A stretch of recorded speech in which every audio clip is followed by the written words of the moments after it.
में हम जन्म लेंगे, अछूत कुल में बढ़कर कली खेल खेलेंगे। हमारा नाम होगा केशव, नेत्र देखोगे तो ही। उत्तर में सरस्वती गंगा यमुना होगी वही, जरिया है उसका नाम मन मध्य रखो। पूर्व में महात्मा विदुर की गद्दी होगी प्रत्यक्ष, पश्चिम में शुक्लेश्वर नामक लिंग है राम, दक्षिण में भद्रेश्वर है अति पवित्र धाम। ठाकुर कहकर हमारा मलेच्छ करेंगे हास्य, योगिनी मुख में उन्हें दूंगा यह कहता हूँ सत्य। माता मेरी सुकांति व पिता मेरे यदुनाथ, नंद यशोमती ये दोनों यह तो विधाता कृत। महापुरुष अच्युतानंद जी की भविष्यवाणी 1 अक्टूबर 1955 को सृष्टि के एक शाश्वत सत्य के तौर पर स्थापित हुई। भगवान जगन्नाथ की पुण्यभूमि में प्रभु का ठीक वैसा ही अवतार हुआ जैसा त्रिकालदर्शी अच्युतानंद दास जी ने। लेकिन ये क्या, प्रभु का अवतार मांस के लूथड़े के रूप में, शिशु के अंग प्रत्यंग का कोई निश्चित आकार नहीं। अर्धजागृत मां हैरान है कि जिस बालक को गर्भ में धारण किया उसमें शिशु के कोई लक्षण नहीं। जिस बालक के गर्भधारण के समय साक्षात भगवान जगन्नाथ किरण के तौर पर उनकी पत्नी के गर्भ में स्थापित हुए थे, वो बालक विकृत रूप में सब किन कर्तव्य विमूढ़, क्या करे क्या ना करे। देववाणी से सब सजग हुए। आकाशवाणी के जरिए आदेश हुआ कि शिशु को एक कच्ची टोकरी में कपड़े से ढक दिया जाए। आकाशवाणी का अक्षरशः पालन हुआ। काल की वो काली रात स्याह स्वप्न के समान समाप्त हुई। सुबह का सूरज शुभ संदेश के साथ क्षितिज पर उदित हुआ। टोकरी पर रखा कपड़ा हटाया गया। हंसता मुस्कुराता एक मासूम चेहरा धर्म की ध्वजा लिए धरा पर अवतरित हुआ। शिशु के नाजुक शरीर पर प्रभु के चारों शुभ चिन्ह, शंख चक्र पद्म और गदा, खबर प्रभु के कृपा की तरह जन जन तक पहुंच गई। जन समूह का सैलाब भगवान जगन्नाथ की भूमि में बसे महंगा गांव पर पहुंचने लगा। ठाकुर साहब ने दर्शन दिया। दर्शनार्थियों ने दैवी चमत्कार को श्रद्धा भाव से नमस्कार किया। ठाकुर केशव चंद्र जी के चमत्कार की जो वास्ता शुरू हुई वो आजीवन आम जनों को चमत्कृत करती रही। एक ही समय पर अलग अलग जगहों पर भक्तों को दर्शन देने का वाक्य हो, या मृत गाय को जिंदा करने का वाक्य हो, या फिर हाथ से शहद की धारा का प्रवाह का मामला हो, या फिर बिना किसी दूरभाष यंत्र के सैकड़ों मील दूर मौजूद लक्ष्मी मां से बातचीत का मामला हो। ठाकुर केशव चंद्र जी के भक्तगण इस तरह के तमाम चमत्कारों के स्वयं साक्षी रहे हैं। एक मौके पर तो उन्होंने बारिश की तमाम बूंदों को अपने शरीर में समाहित कर लिया था। वाकया उस वक्त का है जब नंद भाई और दूसरे भक्तगणों ने गांव में संकीर्तन का आयोजन किया था। सब कुछ नियत कार्यक्रम के मुताबिक चल रहा था। अचानक आसमान काले काले बादलों में घिर गए। तेज हवा के साथ बारिश की बड़ी बड़ी बूंदें। नंद भाई भागे भागे पहुंचे ठाकुर केशव चंद्र जी के पास। गुहार लगाई कि प्रभु बारिश बंद करवाओ, नहीं तो पुण्य का संभव नहीं हो पाएगा। भगवान के दरबार से भक्त कभी निराश नहीं लौटते हैं। नंद भाई भी निराश नहीं लौटे। जो आसमान बवंडर और श्वेत श्याम बादलों से भरा पड़ा था वो देखते देखते स्वच्छ और सुहावना हो गया। आंधी तूफान और झंझावात के थपेड़े सुखद शीतल बयार में बदल चुके थे। संकीर्तन की सुबह हुई तो लोगों ने देखा कि कुदरत की कहर को अपने शरीर में समाहित करने की वजह से खुद ठाकुर महाराज बुखार से तप रहे हैं। जब मैं प्रथम बार ठाकुर जी के पास गया वो 2006 की बात है, आज से बहुत पुरानी बात है। तो चांस के साथ मैं प्रभु जी के पास पहुंचा। मैं उनको प्रभु जी कह रहा हूँ, उनके पास पहुंचा। तो वहाँ पर जो मैंने उससे पहले मैं बहुत आश्रम देख चुका था, तो वहाँ का एक तो मेरे को आश्रम का परिवेश बहुत सरल और सादा नजर आया। गुरु जी को कोई भी जाके मिल सकता था। कोई रास्ते में कोई निर्धारित पद्धतियाँ नहीं थी जिनको फॉलो करके उनको मिलना है।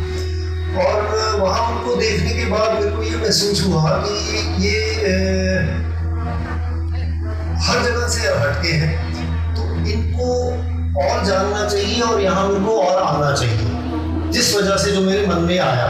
और मैं जब वापस आ रहा था तो अगले दिन सुबह मेरी फ्लाइट थी वापस पंचकुला की, उड़ीसा से, क्योंकि उड़ीसा में आश्रम है।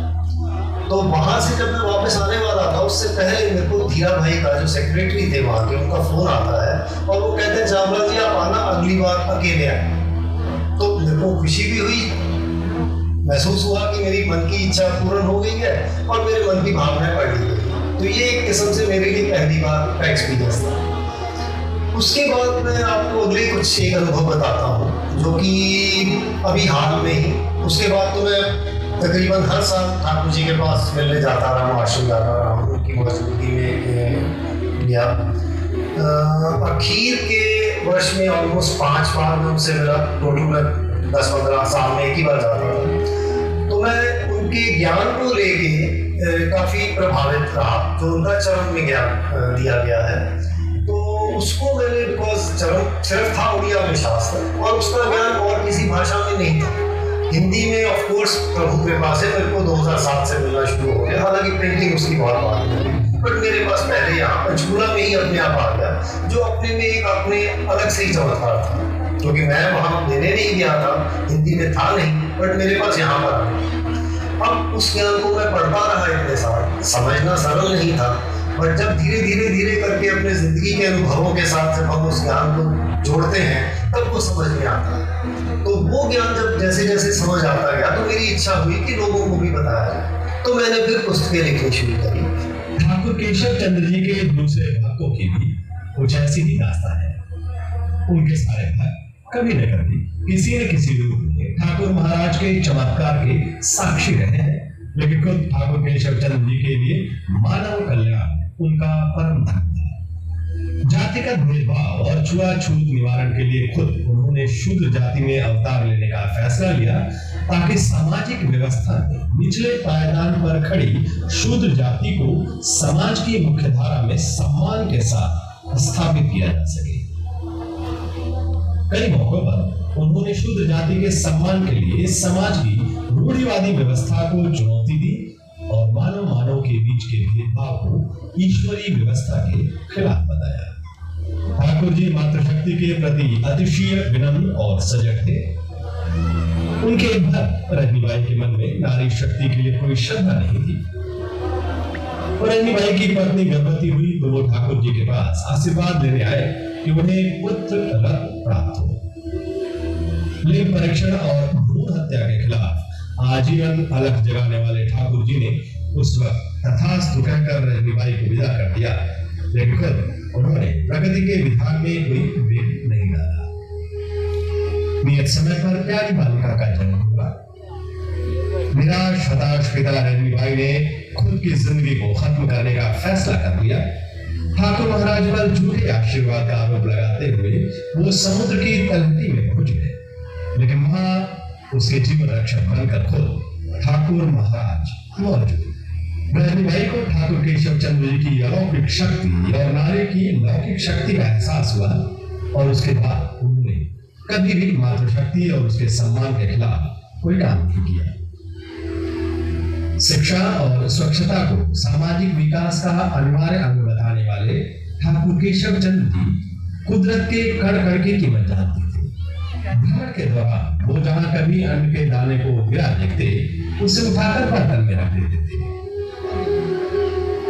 बहन कमला उनकी इस हरकत पर हैरान होती थी।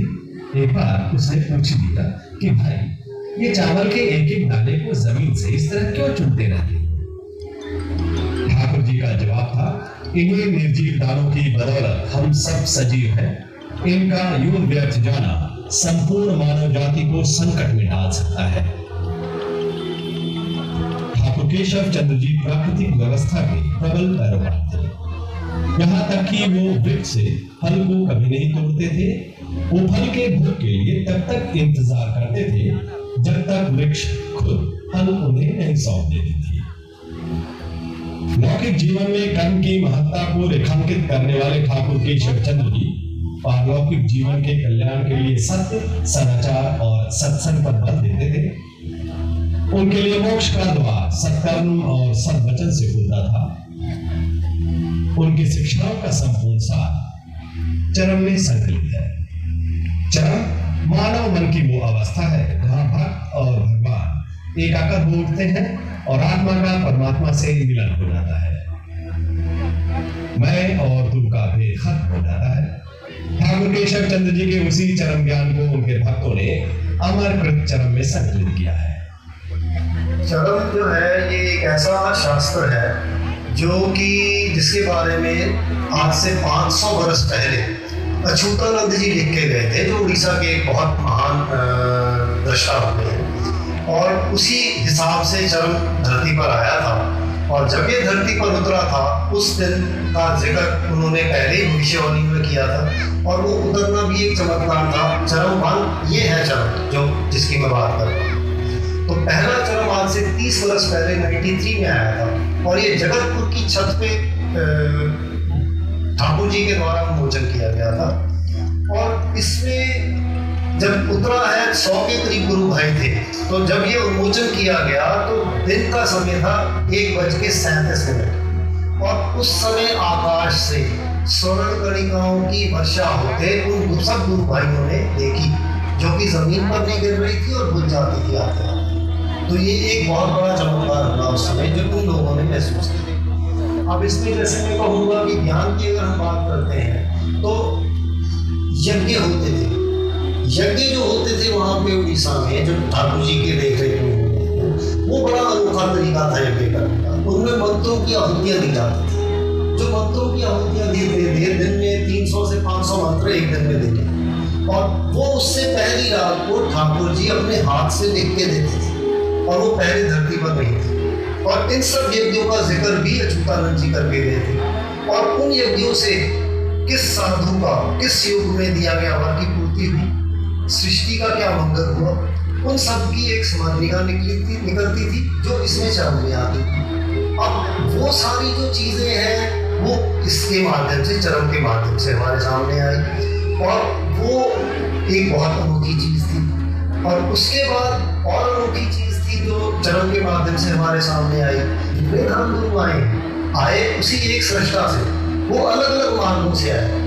उस समय धरती पर जो ज्ञान चाहिए था वो ज्ञान बांटने के लिए वो आए, जो वो बांट के चले गए, और उन्होंने अपने ही ज्ञान को सर्वश्रेष्ठ बताया, जो आज हम अलग अलग संप्रदायों के रूप में देख रहे हैं। बट धर्म एक ही है, आए सभी एक पिता से, एक प्रभु की संतान। और किसी चीज को लेके जितने भी फंक्शन होते थे वहां पे इनको बोला जाता था कि ये ज्योति मंडल कहा जाता है, जो एनलाइटेंड सोल्स है, या कैवल्य मंडल कहा जाता है। वहां पे कैवल्य मंडल बना के उनकी सबकी इकट्ठे पूजा की जाती थी। जो जितने यज्ञ हुए, जितने फंक्शन हुए, उन सब पे हमने अपनी आंखों से देखी। जैसे सूर्य एक है, उसकी किरणें अनेक हैं, इसी का चरम कॉन्शियसनेस शक्ति वो एक ही है। उस शक्ति के हम सब अंश हैं। अपने ज्ञान और ध्यान के चरम पर पहुंच जाने के बाद ठाकुर केशव चंद्र जी ने इस नश्वर संसार से प्रस्थान करने का मन बना लिया। उन्होंने इशारों में भक्तों को अपने प्रस्थान की पूर्व जानकारी भी दी। वाकया साल 1989 में उस वक्त हुआ था जब वो हरिहरनंद भाई के घर पर सत्संग कर रहे थे। नश्वर शरीर के त्याग की तारीख की बात उठी तो ठाकुर महाराज ने साल 2016 की तारीख तय कर दी। भक्तों को लगा कि वो इस साल कलयुग के खत्म होने की भविष्यवाणी कर रहे हैं, लेकिन जब 1 जनवरी 2016 को वो सदा के लिए समाधिस्थ हुए, तब सबको पता चला कि उन्होंने तो 27 साल पहले अपने प्रस्थान की तारीख तय कर दी थी। ठाकुर श्री श्री श्री केशव चंद्र जी पर ब्रह्मलीन हो चुके हैं, लेकिन उनके सामाजिक धार्मिक संदेश पथ प्रदर्शक बनकर हमारी चेतना को आलोकित कर रहे हैं। हम सबका कर्तव्य है कि हम उनके जीवन चरित्र, उनकी लौकिक पारलौकिक शिक्षा और संपूर्ण सृष्टि के लिए कल्याणकारी उनके संदेश को जन जन तक पहुंचाने में सहयोग करें। यही उनके प्रति हमारी सच्ची श्रद्धांजलि होगी, यही मानव जाति के प्रति हमारी सच्ची सेवा होगी।